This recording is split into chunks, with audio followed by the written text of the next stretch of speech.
আমি নাগালেণ্ডৰ লগত এটা ভাল সম্পৰ্ক ৰাখিব লাগে। মেঘালয়ে আমাৰ নেবাৰিং ষ্টেট ভাল সম্পৰ্ক ৰাখিব লাগে। আমি অৰুণাচলৰ লগত ভাল সম্পৰ্ক ৰাখিব লাগে। কিন্তু ভাল সম্পৰ্ক ৰাখিব লাগে কাৰণে অসমেই কেৱল ছেক্ৰিফাইচ কৰি থাকিব নেকি? অসমৰ মানুহে সদায় ছেক্ৰিফাইচ কৰি থাকিব নেকি? নগাই বাৰে বাৰে সোমাই আহি আমাৰ তাত খেতি কৰে, আমাৰ তাত ব্লক অফিচ বনাই দিয়ে, আমাৰ মাটিত আহি থানা বনাই দিয়ে। এইটো কি সদায় সহ্য কৰা হ'ব নেকি? ট্ৰেজাৰী বেঞ্চ গভৰ্ণমেণ্টৰ ফালৰ পৰা যিমান ডিফেন্স লাইন নাহক, এইটো ক্ষেত্ৰত গভৰ্ণমেণ্ট লাইন এইটো ক্ষেত্ৰত ষ্ট্ৰং নহয়। মই আহ্বান জনাম অসম চৰকাৰক, হোম ডিপাৰ্টমেণ্টক, মুখ্যমন্ত্ৰী মহোদয় ডাঙৰীয়াক, central government of India home মিনিষ্ট্ৰীক যে এই ক্ষেত্ৰত অসমে সদায় কিয় ছেক্ৰিফাইচ কৰিব? অসমে সদায় কিয় আমি সোমাম, আমাৰ ইফালেদি গাড়ী যাব, আৰামছে যাব দিম, খেতি বাতি কৰিব দিম, মাটি কিনিব দিম, আৰু আমাৰ মানুহ তাতে গ'লে মাৰিব আৰু পিটিব আৰু তালৈ সোমাই আহিব। এইটো কেতিয়া হ'ব নোৱাৰে।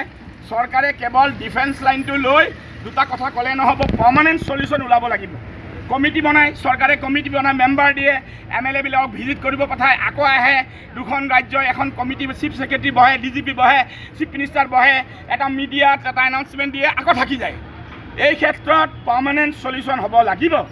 অসমৰ মাটিৰ লগত খেলা ধেমালি কৰা নচলিব আৰু এইটো মানি লোৱা নহ'ব। যিকোনো খবৰৰ বাবে যোগাযোগ কৰক আমাৰ এই নম্বৰত 9181 307 2221।